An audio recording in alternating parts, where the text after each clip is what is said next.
Today's episode is a little different, and honestly, I think it's one of the most interesting and important ones I've reported so far.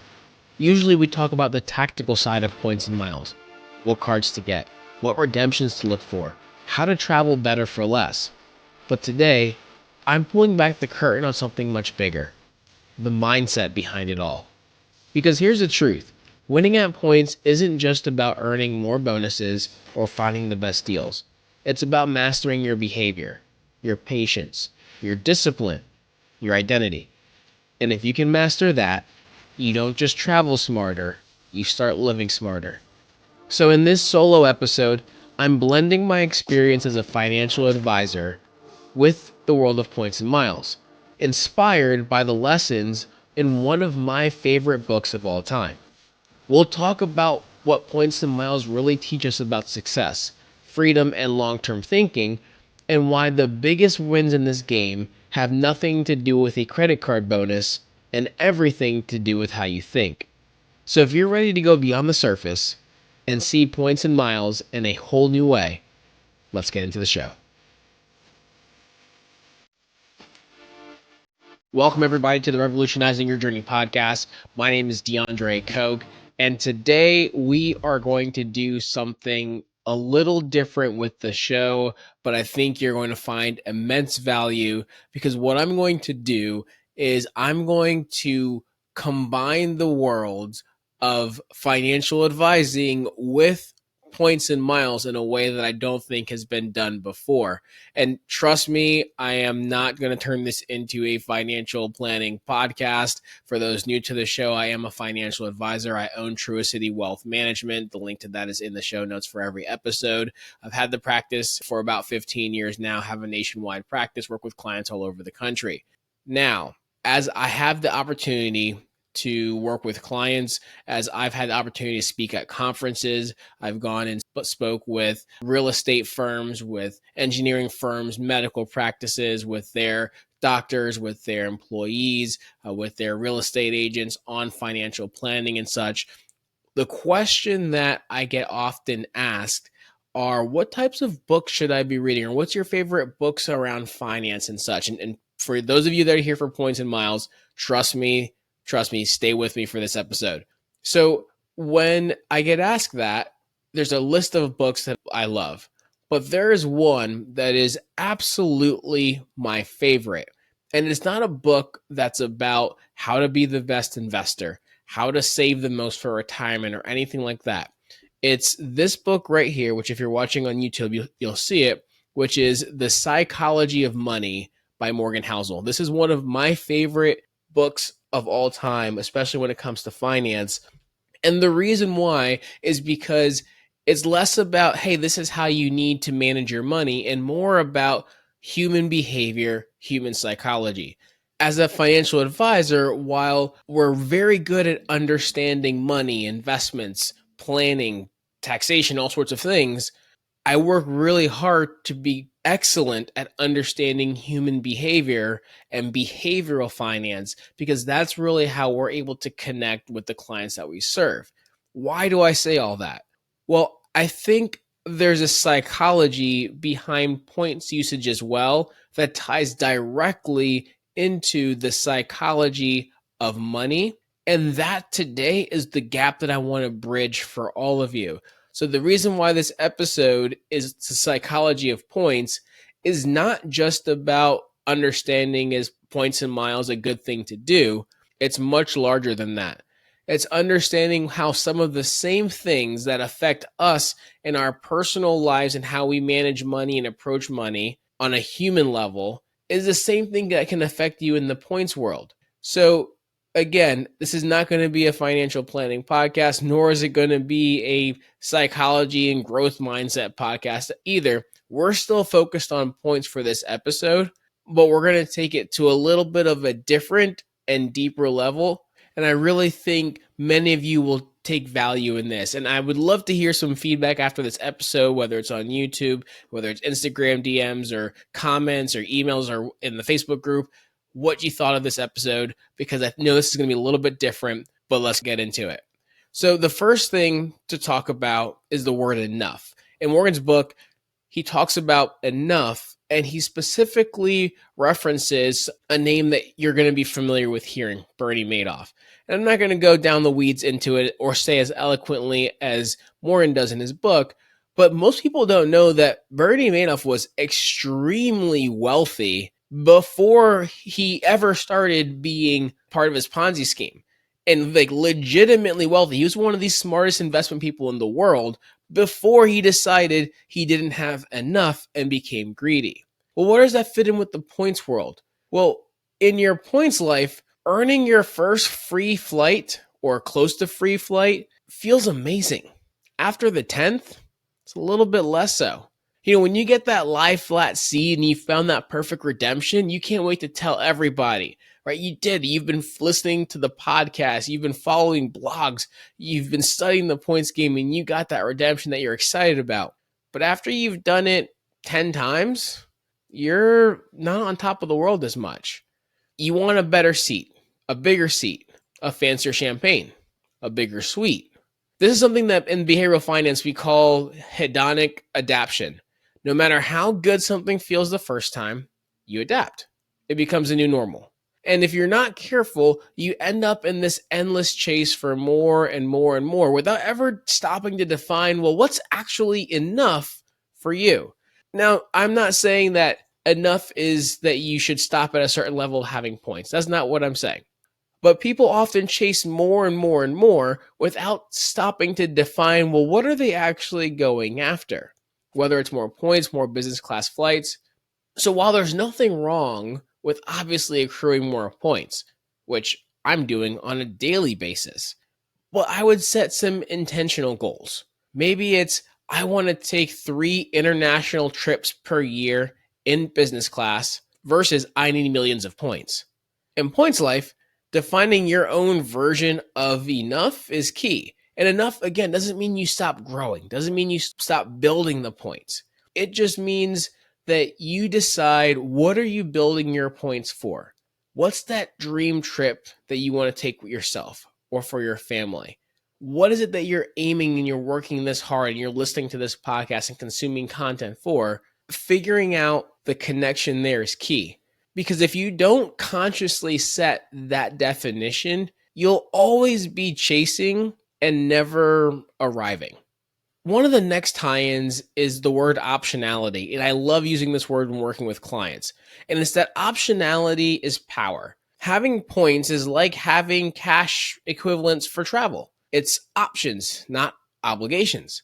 One of the best feelings in the world is having points available when you need them, right? You don't have to book a flight tomorrow, but knowing that you have the points to go to Paris this weekend if you wanted to, that's power. So in finance, having options or optionality, having choices, is often more value than locking into a very rigid path. And that's the same thing with points and miles. Points are like financial freedom, but in travel form. It's not just about the redemption. It's about the security, the flexibility, the ability to pivot your life quickly without financial stress. So you may love your Chase points, for example, and be super focused and say, you know what? I love Chase because of Hyatt. I'm going to focus mostly on Chase. But remember, there are luxury properties and great properties of many other brands as well. And I'm not even talking the Hiltons and the Marriotts.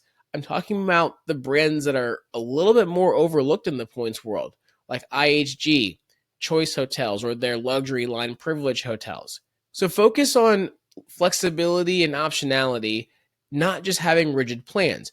And this especially goes to when it comes to your ability to travel. Now, I understand for some people, especially if you're trying to target a spring break, Christmas vacation, certain things like that, you're going to have very rigid dates that you need to travel.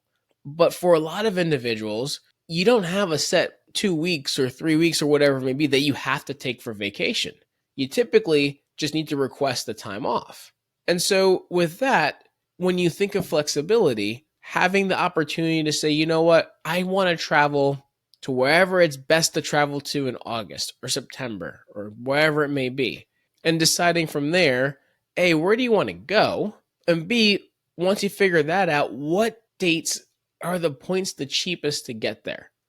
And if you remember in the episode with Julia from GeoBreeze that we had a couple months ago, she says that because of her husband's work schedule, once he knows that he has time off in a certain month, she goes ahead and says, well, what's the best countries to travel to in this month? And from there, she narrows it down to, well, these are the best. These are places we haven't been. So what's are the best ones to travel to from a point standpoint? And what's the points availability for these different destinations? So having some flexibility with your travels is key, especially in the points world. And I think for a lot of people that come into the points game, they're so used to the opposite. They're so used to saying, okay, I want to travel on these dates. I need to specifically leave on this date, specifically arrive on this date. And so I have to find my travel. And of course, it's going to be easier to do that in cash and then get frustrated when they try to do that with points. That's understandable. But in the points world, it's a lot easier and better if you can say, hey, this is the date range around when I want to leave and when I want to come back.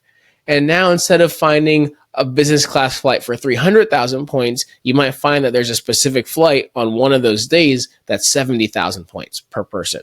And that's how flexibility can be huge. So in Morgan's book, again, The Psychology of Money, he tells of two stories. The first is of Richard, a former Merrill Lynch executive, very wealthy, owned a mansion, hosted lavish parties. He over-leveraged himself financially, especially during the 2008 crisis. He declared personal bankruptcy despite having a career and a level of wealth and success and income that most people would envy. And his downfall came from excessive risk-taking, overconfidence, and inflating his lifestyle way too much. But compare that with Richard. Richard is a janitor and a gas station attendant in Vermont. He lived extremely frugally his whole life. Simple car, simple house, no flashy lifestyle. When he died in 2014, it was revealed he had amassed over $8 million almost entirely through diligent saving, investing consistently, and letting compound interest quietly work for decades. No big wins, no lottery ticket moment. His success was purely the power of patience, consistency, and compounding. Why do I bring this up? Well, the key point that Morgan makes is that being smart, educated, or rich doesn't automatically make you financially successful. Behaviors matter more than intelligence. Time, patience, humility, and consistent small wins beats aggressive, risky strategies over the long term. So wealth is what you don't see, like Reed's quiet accumulation, not Richard's showy lifestyle. So why did I bring this up? Well, in the points and miles world, it's very similar. People who quietly stack small wins using the shopping portals, finding those categories that get you 5x, smart transfers of points. They quietly accumulate massive travel wealth over time, just like Ronald Reed did financially. And those who just chase flashy redemptions without strategy, they often burn out, get frustrated, or go bankrupt in points, just like Richard did with his money. So that's why it's not all about just chasing the huge sign-up bonus. While we absolutely get wins through those, it's the regular use of the shopping portals, the bonus categories, the loyalty programs, quietly stacking in massive value over time. Over time, that's going to help create consistency for you outside of just having to always chase and churn sign-up bonuses. It's the same as investing. It's not about timing the market, it's time in the market. Same thing with points. It's the unsexy habits, the little optimizations are where the real magic happens. So master boring consistency. Don't just chase after the large sign-up bonuses. And I want to be very clear. I know that I'm one, especially through our quick hits and in our Facebook group and newsletter, to talk through big plays, top sign-up bonuses, huge welcome offers. Absolutely, because these are things, especially for those that are newer in the points and miles world, that can really unlock a lot of points quickly. But you really want to develop the habits that are needed to be in this long term. And that's understanding how to put the right expenses on the right cards that generate the right points that you can build up over time. Hey everyone, quick break from the episode. If you're enjoying the show, make sure you're subscribed on whatever platform you're listening on so you never miss an episode. And if you've gotten any value so far, it would mean the world if you left a quick rating or review. It helps more people discover the show and keeps us motivated to keep creating great content. Also, if you're feeling stuck or want help with points and miles, whether it's picking your first card, planning a big redemption, or even having someone book it all for you, we've got you covered. There's a link in the show notes to schedule a free points and miles consultation. Just fill out a quick questionnaire, tell us your goals, and we'll take it from there. And don't forget, our newsletter and private Facebook group are great ways to stay on top of breaking news, updated card offers, and tips that don't always make it into the podcast. You'll find those links in the show notes as well. Now, back to the episode. Another point of Morgan's is on delayed gratification. For example, you could get some points and impulsively redeem them for economy flights. Or maybe you can wait a little bit and experience that $20,000 first class suite for nearly free. Behavioral economics calls this present bias, or a tendency to overvalue immediate rewards at the expense of bigger future ones. But if you can build the muscle of delayed gratification and points, you can also do it in your life too. You're training yourself to think longer term, to plan more strategically, and reap rewards most people never experience. Now, understand this 100%. First class business travel isn't for everyone. And what I mean by that is you have a family of 4 or 5 and you want to make your points go the distance. For a lot of families, while the aspirational trip may be the business class, economy suits them well, and they're saying, hey, we're still taking an amazing family trip to Europe. We may be in economy, but we still paid next to nothing for our flights. That's still a win too. So I want to be very, very clear here. I'm not saying that you should only wait to splurge for the big experiences, but going back to behaviors, it's about once the points start rolling in, making sure that we realize, hey, we don't have to go for the first shiny thing that we see. We start hearing of a transfer bonus, Chase to Virgin, Amex to British Airways, whatever it may be. Take your time, be patient, and make sure that the moves that you're making are the ones that are going to benefit you the most. Just like there's diversification with money, you got to diversify with points. If all of your points and miles are with one airline and they completely gut their award chart tomorrow, you're stuck. If you've been following this podcast for a while, you know that devaluations happen all the time. But you see, smart points users spread their risk. They spread their points. They diversify their points. You build with Chase. You build with Amex. You build with Capital One. You build with Citi. You build with some airline or hotel-specific points. You don't speculatively transfer your points just because you hear of a good transfer bonus. Just like a good portfolio, a good point strategy protects you from the shocks and the changes that you can't control and gives you, going back to that optionality, the flexibility that you need to make better decisions with your points. So just like you shouldn't have all your money in one basket, you should diversify. And that diversification is from a tax standpoint, from an account standpoint, from an investment strategy standpoint. You don't want to put all your travel dreams in one basket as well, because that can very quickly change. One of the amazing things that Morgan talks about in his book is that most people self-sabotage without realizing it. And in the points world, it can be similar. At the end of the day, most points aren't lost from airlines changing their rules. They're from ourselves. They're from chasing cards that you really don't need. They're from spending just to hit bonuses that don't actually align with your travel goals. And I've seen where people can get in trouble when we talk about fiscal and financial responsibility on the show. I've had conversations with individuals that said, I know I need to get points. I want to get points. And because they were chasing the points, they didn't reflect what that was doing with their spending habits and causing them to create debt that they're working to get out of so that they can get back into the points game.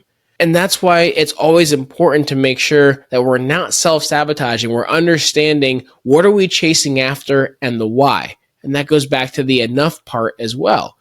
There's an elevated sign-up bonus going on. Do we need to go after that? Do we need to ratchet up our spend so we can hit the Amex 20K business platinum spend or Capital One Venture X business 30K? These are the things that you want to consider. And those things that I mentioned, such as chasing cards you don't need, spending to hit bonuses that don't align with your goals, hoarding points, and never redeeming them out of fear that you might get a slightly better deal. That's the third one. These are all pure behavioral biases in action. We call them loss aversion, overconfidence, and the sunk cost fallacy. The real challenge isn't beating the points program, it's also beating our own impulses. Winning at points, just like winning with money, is about managing behavior, not just understanding some secret system. If you can stay rational when everyone else is chasing the shiny objects, you don't just win more free trips, you build the kind of discipline that pays off everywhere else too. Remember, discipline always wins. And the last point that I want to get to is one that I find pretty interesting because it's that identity shapes behavior. When you see yourself as a savvy traveler and point strategist, you act differently. And what do I mean by that? Well, in financial behavior, someone who sees themselves as an investor will naturally save, invest, and avoid panic selling when the market's going crazy without needing massive willpower. But someone who sees themselves as bad with money will find a way to sabotage financial success, even if they intellectually know what to do. So in points and miles, if you see yourself as a smart traveler, a point strategist, or someone who maximizes value, you'll naturally make better choices, smarter card usage, more patience for big redemptions, and smarter program diversification. I know a lot of you who listen to this show are new, and you're trying to consume everything you can before you make that first redemption. Remember, you don't have to make everything perfect. Every redemption isn't going to be perfect, amazing, a 10-cent play. But get the first one and move on and build from there. But see yourself as a savvy travel points and miles user. One that's still learning, one that's still growing, but one who knows, hey, I'm going to be good at this. Because when you say, I don't really know too much, I can't figure this out, that's when you start to make mistakes, when that's how you identify yourself. So success in points, just like success with money, is less about perfect tactics and more about building a self-image that drives consistent good behavior naturally. Identity creates habits automatically. And that's why mastering your identity, not just your strategy, is the ultimate cheat code. So to wrap this one up, if you really zoom out, points and miles aren't just about free nights. They're about understanding yourself, your patience, your discipline, your impulses, your strategy. They're a low risk, high reward way to practice the behaviors that over time shape a successful life, not just a successful vacation.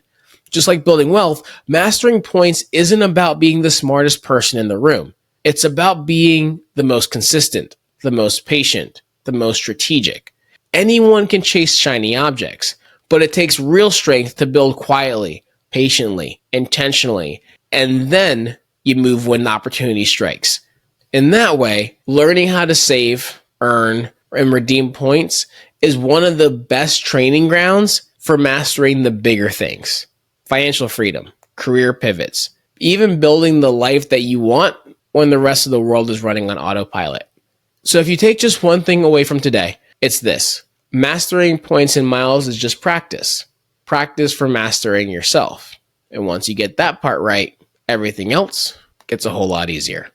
So let me know what you thought about bridging the psychology of money with the psychology of points in this episode. I would love to hear your feedback.